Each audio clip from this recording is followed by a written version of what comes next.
Hello everyone, welcome back to my YouTube channel BA Students. So I hope you are healthy and studying well. So in this last video we covered that the Unit 3 Philosophy Vasudhaiva Kutumbakam.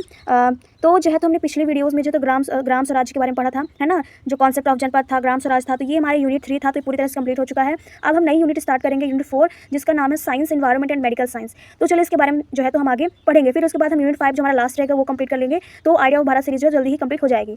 So science and environment and medical science, तो इसमें जो तो first chapter हमारा है science and technology in ancient India, ये हमारा first topic है। तो इसके बारे में जो तो हम यहाँ पे पढ़ेंगे। तो यहाँ पे जो पहला हमें पॉइंट देखने को मिल रहा है यहाँ पे, science and technology in ancient India, मतलब प्राचीन भारत में विज्ञान और प्रौद्योगिकी, टेक्नोलॉजी का हिंदी होता है प्रौद्योगिकी। तो इसमें ये बताया गया कि प्राचीन भारत में जो एंशिएंट टाइम पे जो है तो साइंस एंड ये टेक्नोलॉजी क्या थी कि नहीं, इन सारी चीज़ों के बारे में जो तो पढ़ेंगे। और सेकंड हमारे यहाँ पे दिया achievements of ancient Indian science and technology, मतलब साइंस और टेक्नोलॉजी के मामले में जो है तो अचीवमेंट्स यहाँ पे बताई गई हैं, है ना, उसकी उपलब्धियाँ। तो उसकी उपलब्धियाँ किन क्षेत्रों में हम पढ़ेंगे, तो एस्ट्रोनॉमी के क्षेत्र में पढ़ेंगे, मैथमेटिक्स के क्षेत्र में पढ़ेंगे, मेडिसिन, फिजिक्स, केमिस्ट्री, मेटालॉजी और जीमोलॉजी और मिससेलेनियस। तो ये जो टॉपिक हमें देखने के यहाँ मिल रहे हैं, इन सारी चीज़ों को जो है तो हम आगे पढ़ेंगे। तो चलिए स्टार्ट करते हैं। So science and technology in ancient India, है ना, तो ये हमारा जो फर्स्ट टॉपिक यहाँ पे दिया गया था, है ना, तो इसके बारे में पढ़ेंगे। तो प्राचीन भारत में विज्ञान और प्रौद्योगिकी क्या था, है ना, इसके बारे में थोड़ा सा पढ़ेंगे, science and technology in ancient India. So India, first point यहाँ पे दिया है हमारा, India had the status of विश्व गुरु in the past. This was the result of the works and achievements of our ancient sages and scholars. India has also been a world leader in the field of education, art, culture and literature, science and technology. यहाँ पे बताया गया कि India has a status of विश्व गुरु in the past, मतलब अतीत की अगर हम बात करें तो अतीत में भारत को जो है विश्व गुरु का दर्जा प्राप्त था, है ना। पहले जो है अतीत में प्राचीन काल में भारत को जो है तो विश्व गुरु कहा जाता था।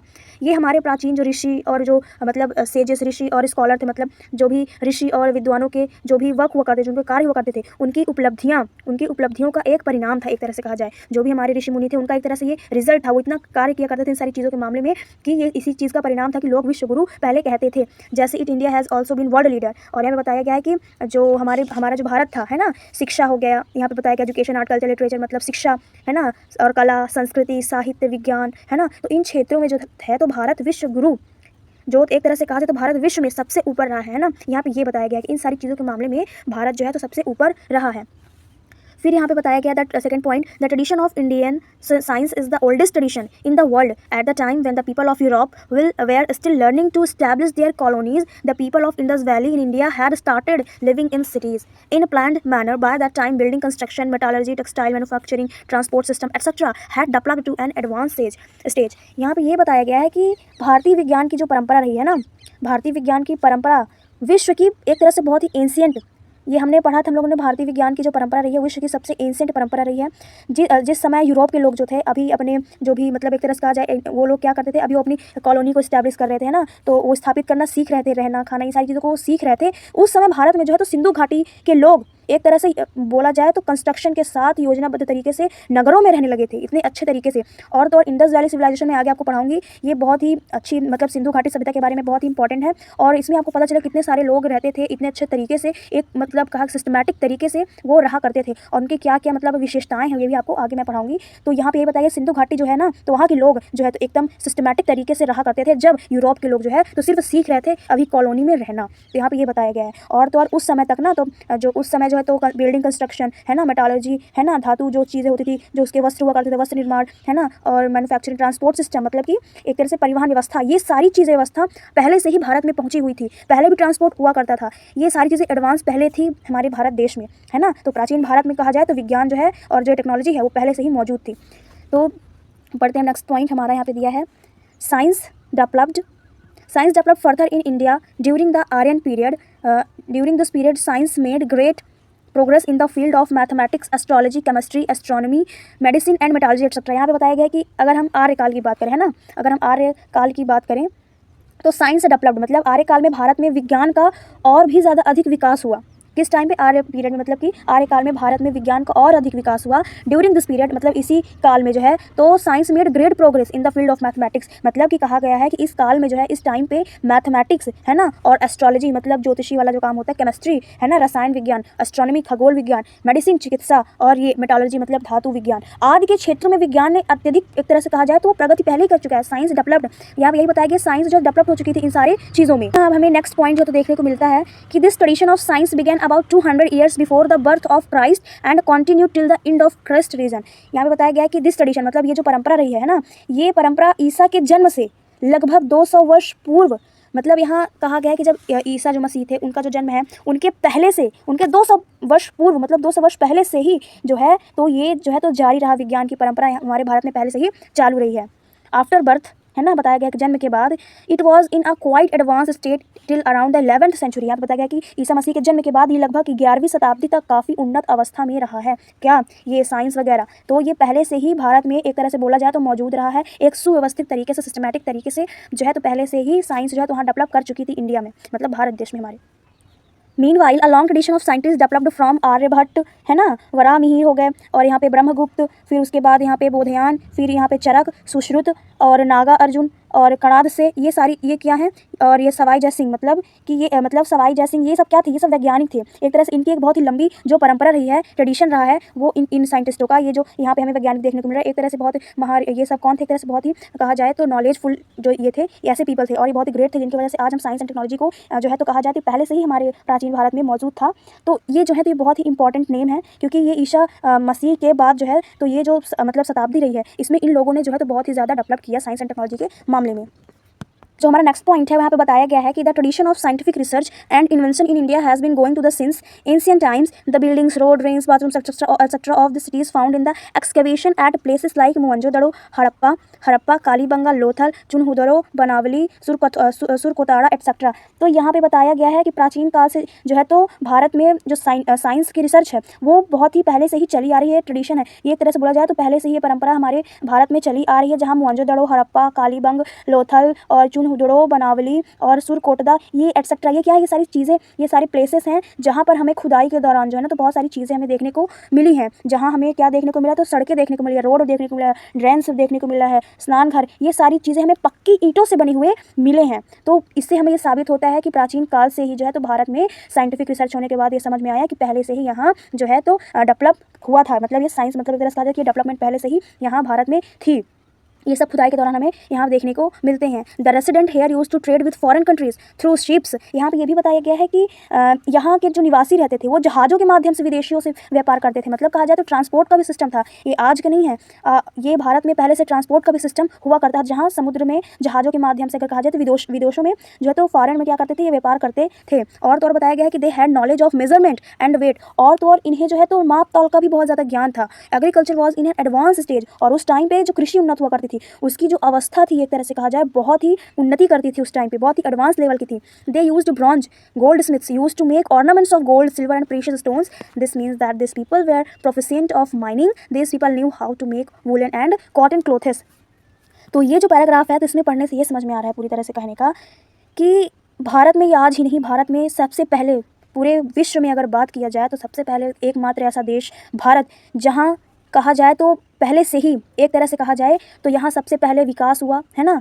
तो और यहाँ पे साइंस और टेक्नोलॉजी पहले से ही थी, साइंस और टेक्नोलॉजी अभी नहीं आई थी, जिनके पास पहले से ही थी, जहाँ खुदाई के दौरान हमें कुछ मतलब कहा जाए तो प्रूफ के तौर पर भी देखने को मिलता है, जैसे मोहनजोदड़ो, हड़प्पा हो गया, ये जो प्लेसेस मैंने बताई हैं यहाँ पे खुदाई के दौरान इतनी सारी चीज़ें देखने को मिली हैं। और तो और रिसर्च करने पर यह भी मिला है कि वहाँ के लोग जो तो पहले इनको नॉलेज भी था, मेजरमेंट का, वेट का, इन सारी चीज़ों को नॉलेज था, और आज के जैसे नहीं एग्रीकल्चर, बल्कि और भी इससे एडवांस लेवल की एग्रीकल्चर हुआ करती थी, इतना ग्रो अप हुआ करता था एग्रीकल्चर का। और तो और ये भी बताया गया है कि इसकी सुनार, सोने, चांदी और बहुत सारे ऐसे एक्सपेंसिव जो स्टोन हुआ करते थे, प्रीशियस स्टोन हुआ करते थे, उसके आभूषण भी बनाते थे, मतलब कहने का इसका जो है वो लोग ज्वेलरी वगैरह भी बनाया करते थे। और इससे ये हमें पता चलता है कि यहाँ के जो लोग थे, इसका अर्थ यही हमें समझ में आता है कि ये जो लोग थे ये बहुत ही एक तरह से प्रोफिशिएंट थे, मतलब बहुत ही ज़्यादा कुशल थे। और ये लोग जो है तो ये भी बताया गया कि ये लोग ऊनी और सूती जो वस्त्र हैं वो भी बनाना जानते थे। तो कुल मिला के कहने का मतलब है कि बहुत ही ज़्यादा डेवलप ऑलरेडी वो थे, तभी तो भारत को विश्वगुरु कहा जाता था। विश्वगुरु से ऐसे ही थोड़ी कहा जाता था। सो नेक्स्ट यहाँ पे हमें पॉइंट देखने को मिल रहा है, people of the Vedic period had good knowledge of astronomy. हमें अब यहाँ पे देखने को ये कहा रहा है यहाँ पे कि जो लोग हुआ करते थे वैदिक पीरियड के, है ना, तो Vedic Indians had knowledge 27 constellations, they were the source of information about the year, month and planets and were familiar with the division of time in the form of days. तो वैदिक काल के लोगों को, people of the Vedic period, Vedic काल के लोगों को एक तरह से नॉलेज थी किस चीज़ की, एस्ट्रोनॉमी की, खगोल विज्ञान का भी एक अच्छा खासा उन्हें ज्ञान था। और बताया गया है कि जो वैदिक भारतीयों को अगर हम बात करें तो 27 नक्षत्रों का भी ज्ञान था। जो 27 कॉन्स्टलेशन होते हैं, 27 नक्षत्रों का भी ज्ञान था। मतलब कहने के वैदिक काल में भी लोग जो है तो खगोल विज्ञान का बहुत ही अच्छा खासा ज्ञान रखते थे। और ये जो थे ये नक्षत्र, जैसे वर्ष हो गया है ना, जैसे ईयर हो गया, मंथ हो गया, प्लैनेट्स हो गया, है ना, तो इन सारी चीज़ों के बारे में उन्हें जानकारी थी। और तो और यहाँ बताया गया कि जो दिन होते हैं, and were family with the division of time and form of days, मतलब दिन के रूप में समय का विभाजन ये जानते थे और इससे ये सारी चीज़ें ऑलरेडी इनसे परिचित थे।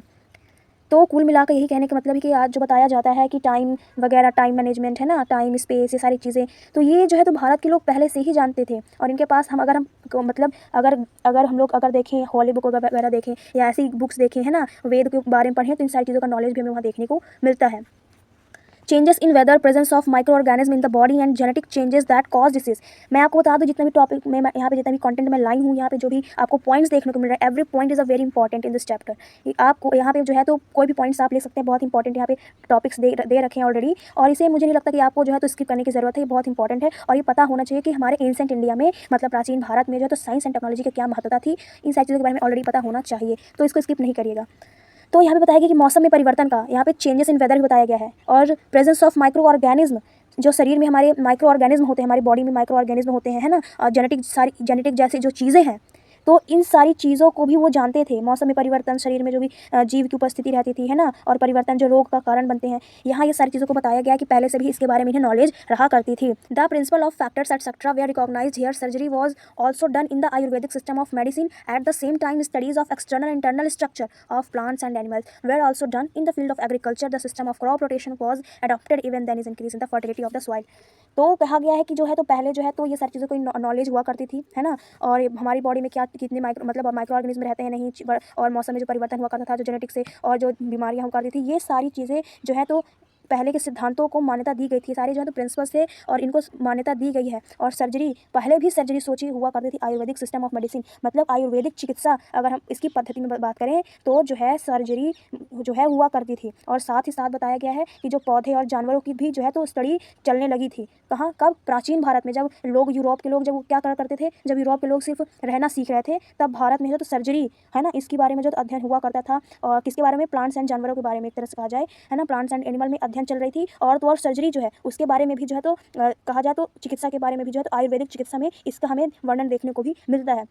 और तो और ये भी बताया गया यहाँ पे कि जो भी यहाँ पे कृषि के क्षेत्र में अगर हम बात करें, इन द फील्ड ऑफ एग्रीकल्चर, तो यहाँ पे क्रॉप रोटेशन बताया गया है, मतलब मिट्टी की जो उर्वरता है ना, जो उसकी फर्टिलिटी है मिट्टी की, उसको बढ़ाने के लिए भी जो है तो बहुत सारी ऐसी मतलब कहा जाए तो प्रणालियाँ ही अपनाई जाती थी। पहले इतने सारे एडवांस फीचर पहले मतलब क्रिएट करते थे, उसको जो है तो एक्सेप्ट करते थे, उसको अडॉप्ट करते थे, ताकि जो फसल है वो अच्छी हो जाए और सॉइल जो है उसकी फर्टिलिटी इंक्रीज़ हो।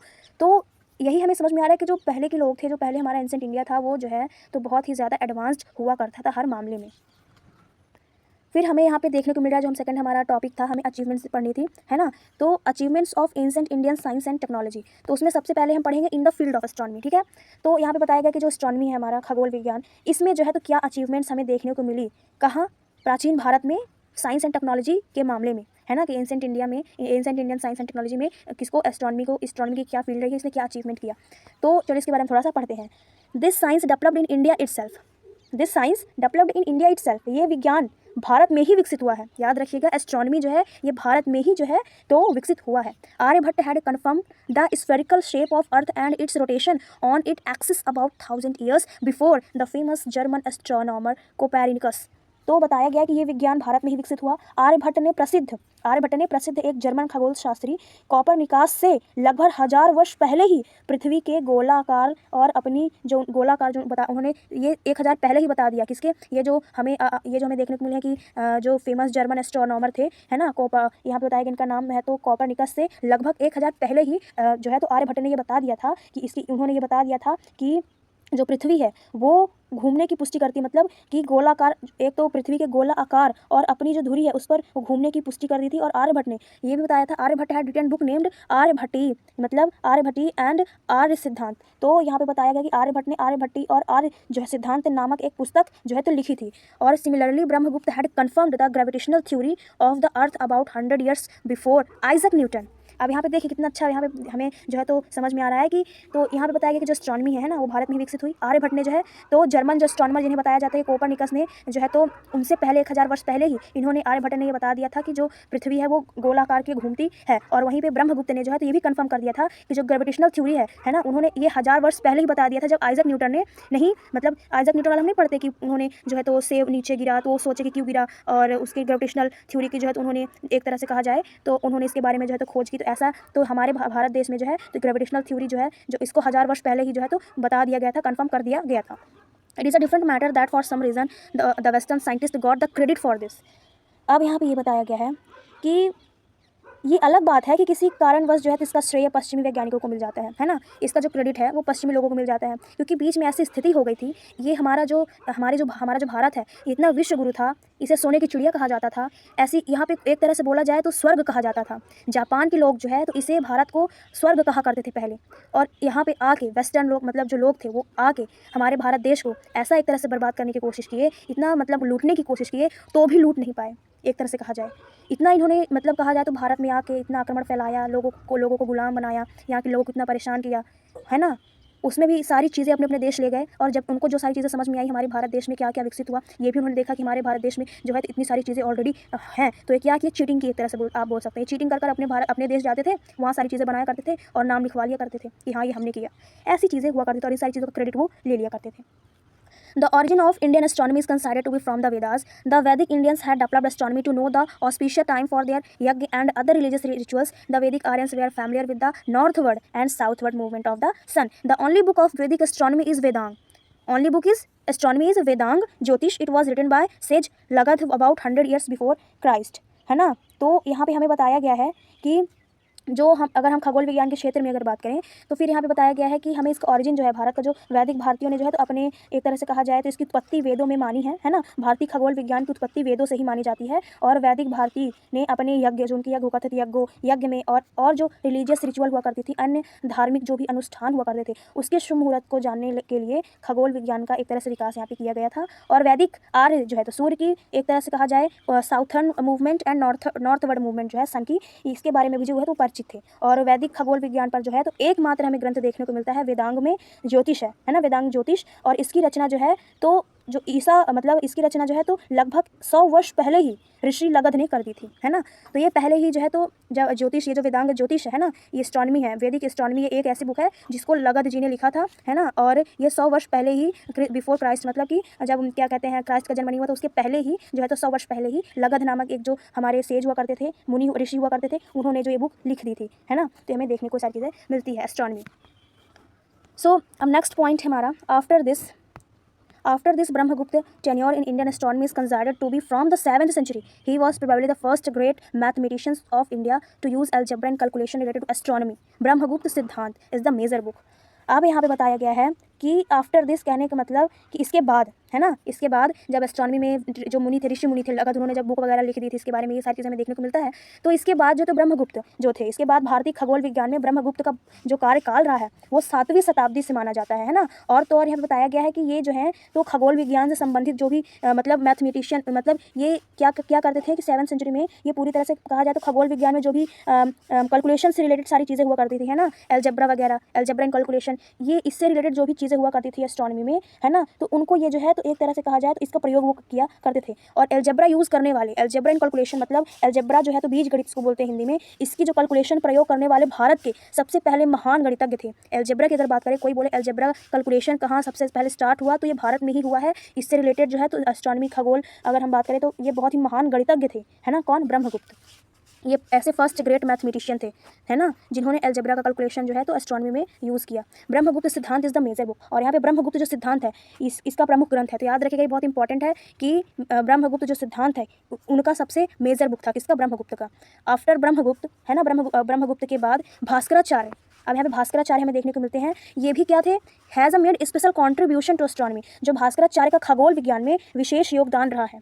देखिए ये वीडियो थोड़ा अगर बड़ा भी हो जाएगा तो मैं इसको सेकंड पार्ट में डिवाइड कर दूंगी, लेकिन आपको ये पूरा पढ़ना है, ये बहुत इंपॉर्टेंट है। मैं आपको फिर से बोल रही हूँ क्योंकि साइंस एंड टेक्नोलॉजी हमें एंशिएंट इंडिया में पता होनी चाहिए, तो जो है तो हमें ये इंपॉर्टेंट है, तो आप स्किप मत करिएगा। तो ब्रह्मगुप्त के बाद हम देखते हैं भास्कराचार्य जी को, जिन्होंने जो है तो एस्ट्रोनॉमी में बहुत ही मतलब कहा जाए तो विशेष योगदान इनका रहा है। His time was the 12th century, इनका जो काल है हमें 12वीं शताब्दी तक, मतलब इनका काल जो तो 12वीं शताब्दी था। और ये गणित के सबसे एक तरह से कहा जाए तो he was a great scholar of mathematics, मतलब गणित के बहुत ही ज़्यादा अच्छे मतलब कहा जाए तो विद्वान थे। और तो और ही रॉट 2 बुक्स नेम्ड सिद्धांत शिरोमणि, है ना, याद रखिएगा कि इन्होंने जो है तो कौन सी पुस्तक लिखी है, तो इन्होंने सिद्धांत शिरोमणि एंड करण कुतूहल, ये जो बुक है, ये दो पुस्तक इन्होंने लिखी है। तो ये पुस्तक के नाम आप जरूर याद रखिएगा कि भास्कराचार्य ने जो दो बुक के बारे में पूछेगा, तो अगर पूछेगा तो आप लिख दीजिएगा। इसके जो मतलब कहा जाए मेजर बुक थी सिद्धांत शिरोमणि और करण कुतूहल, इनकी जो 2 बुक हुआ करती थी।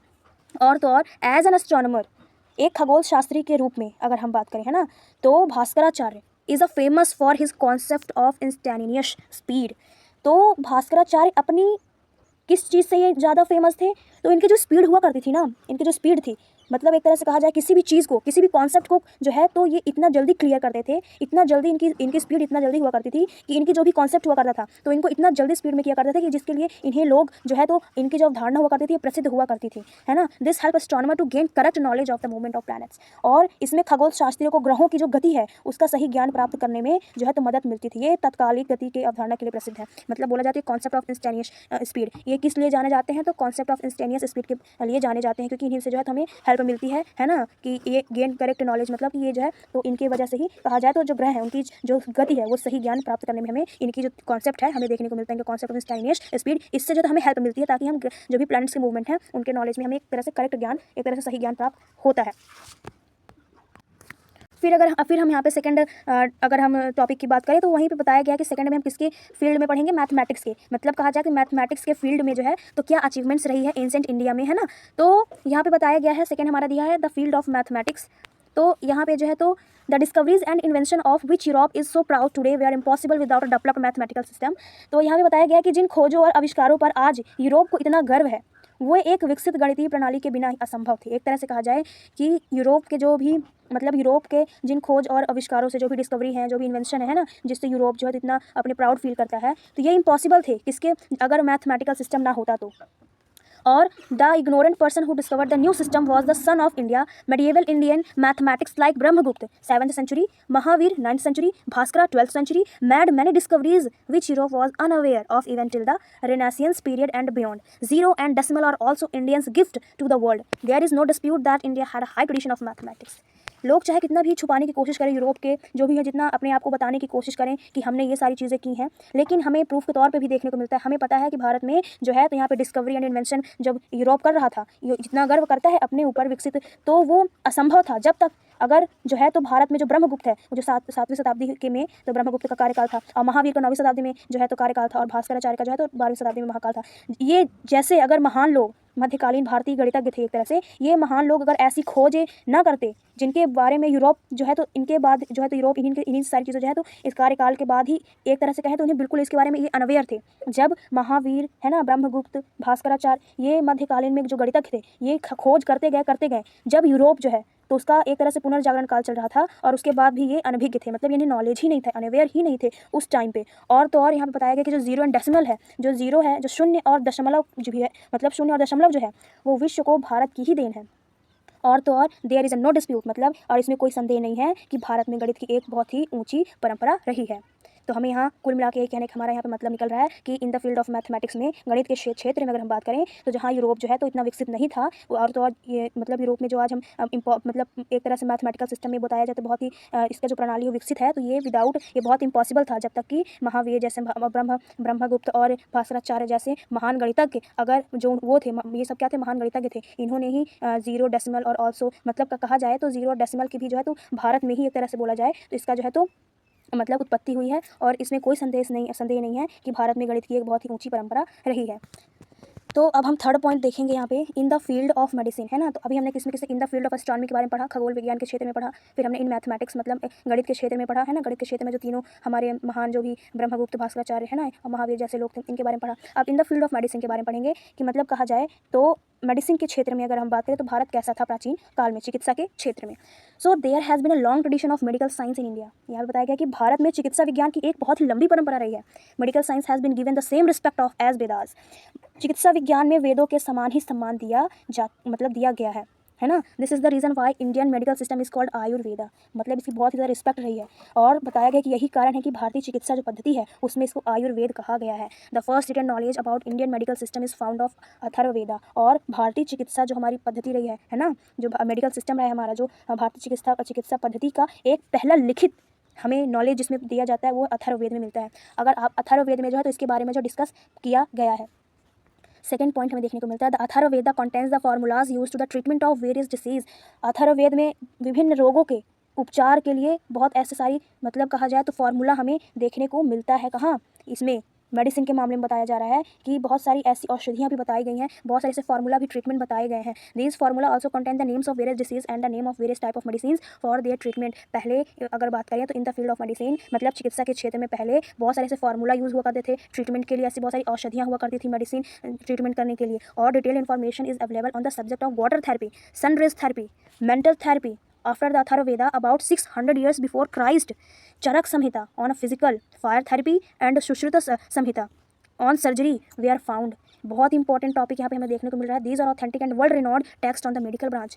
अब यहाँ पे ये बताया गया है कुल मिला के कि अथर्ववेद में बहुत से जितने भी रोग हुआ करते थे उनके उपचार के लिए जो है तो फार्मूला ऑलरेडी उपलब्ध हुआ करता था, है ना। इतना डेवलप था कि वो फार्मूला उपलब्ध था वहाँ, और उसके उपचार के लिए जैसे बहुत डिफरेंट टाइप्स की जो औषधियाँ हुआ करती थी उनके नाम भी दिए गए थे। और जल चिकित्सा, सूर्य किरण चिकित्सा, ये जितने भी हमें सनरेज बताए गए हैं, थेरेपी बताई गई हैं, अथर्व थेरेपी बताई गई हैं, मतलब कि mental therapy, sunray therapy, water therapy, ये सब पहले से ही मतलब कहा जाए तो लगभग 600 वर्ष पहले ही, और जो अग्नि चिकित्सा है और जो हमें जो है ये सारी चीज़ें देखने को मिलती हैं पहले ही, है ना। 600 वर्ष पहले ही हमें ये सारी चीज़ें, ये जानकारी हमें विस्तृत से जो है तो देखने को मिलती है। फिर अथर्ववेद के बाद, है ना, जो हमें एक चरक संहिता और शल्य चिकित्सा बोलते हैं किसको, इसको बोलते हैं सर्जरी को। तो सर्जरी हमें देखने को मिलती है ना, तो हमें कहाँ देखने को, सुश्रुता संहिता में। और ये बताया गया है कि ये सारी चीज़ें हमें जो है तो प्राप्त हुई हैं। और ये चिकित्सा के मामले में अगर बात करें authentic and world renowned text to medical branch, मतलब मेडिकल ब्रांच में अगर हम बात करें, एक चिकित्सा शाखा की बात करें तो जो है तो ये बिल्कुल जो है तो विश्व प्रसिद्ध ग्रंथ है एक तरह से कहा जाए,